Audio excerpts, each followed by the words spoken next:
Thank you, true believers. All right, here we go. Episode 6. No. Book of Boba Fett. Oh boy. Guest starring Boba Fett. From the desert comes a stranger. All right, now let me just start with just this statement because it's all over geek Twitter. Let me just say this, all right?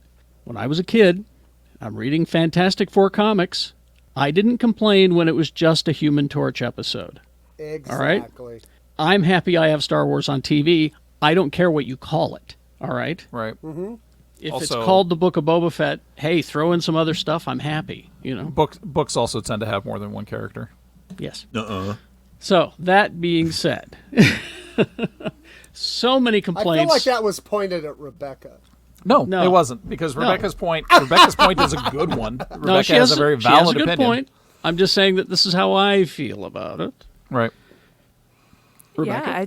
Yeah, I shouldn't have to be afraid to express an opinion on the internet, but here we are. Well, Rebecca, defend yourself. But that doesn't matter what side of the spectrum you're on. I love Star Wars unequivocally, and I get shouted down constantly on That's it. the Shut up, thing Leigh. I've noticed about the Book of Boba Fett. It's been a really interesting experiment in fandom.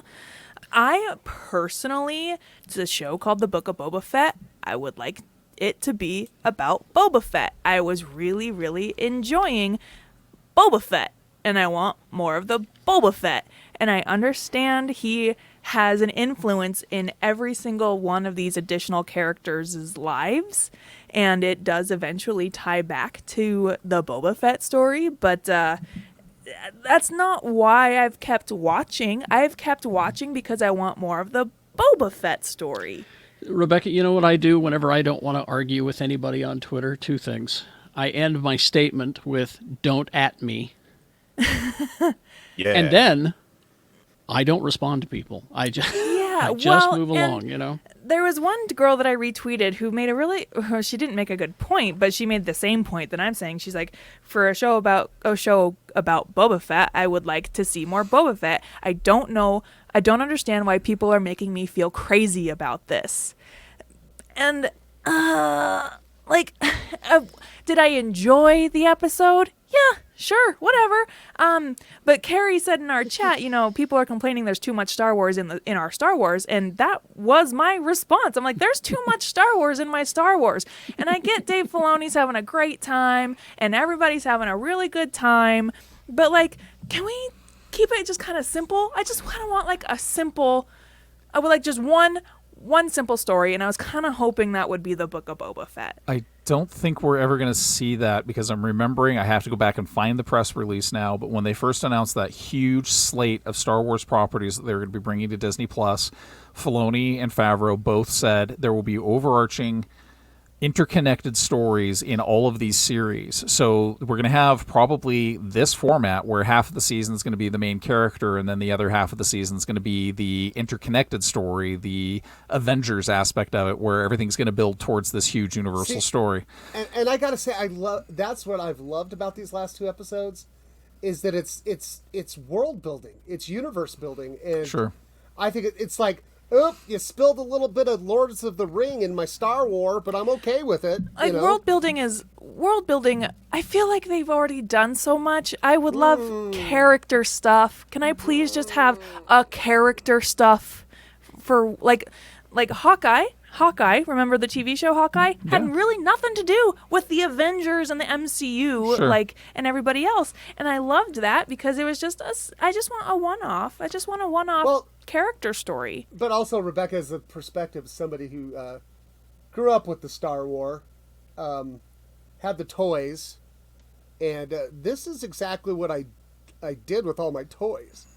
I'd take them out in the backyard, and we'd get out all our toys, and we'd act out this giant extended shared universe. And now I'm getting to see it on TV, and it just delights me to my very nerd core.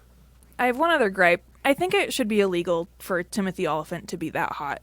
I know, right? He gets on screen Right? and my wife just says, wow, he has amazing hair. Yeah, the God, first time I saw him, I literally out loud I went, "Whoa!" And do y'all know how close he came to playing Iron Man? Yeah. Quite. Seriously. That would have been what I very seriously love is the entire dialogue between him and Din Djarin is just about the horniest thing that's ever been written in Star Literally, Wars, right? Din Djarin is like, "Can I buy you a drink?" And I'm like, "Oh no, not me writing slash fiction all of a sudden." But It's I the think this, Brokeback Mountain of Star Wars there. I think this conversation is something that is one of the most significant conversations we can have right now, which is a conversation of temperance. We need to chill out on our opinions at other people because you know what? Rebecca's got a great point, a very valid opinion about how Star Wars affected her, and it shouldn't be shouted down. And somebody who didn't like it... I understand it. I don't agree with it, but I understand but it. that shouldn't be a point of argument, and we've lost the ability to be able to have these conversations where we're not just antagonistically debating people. We should be able to talk about it, talk about our differences with it, and move on. And if you didn't like it, that's awesome. I think things like Star Wars too, like, should not be exempt from criticism. Like, honestly, I think just recast Luke, please. The CGI Luke puppet at the end of Mandalorian Season 2 was cool. Yeah, but if we're going to see him more often like we did in this episode, please get a real person to do it because it takes away. It takes away. It looked so much better in the last episode than it looked so much better, but I see your point, for there's sure. only so much emotion that can come across a deep fake. I hope we don't see more Luke because it cemented my opinion that he's a dick. Luke is a little bitch dick. Now we'll get to that. We'll get to that. Well, 'cause- Just being responsible. yeah. You have to choose. The man who's never taught a day in his life, I'm going to open a school. Right. It's like he works for the legislature.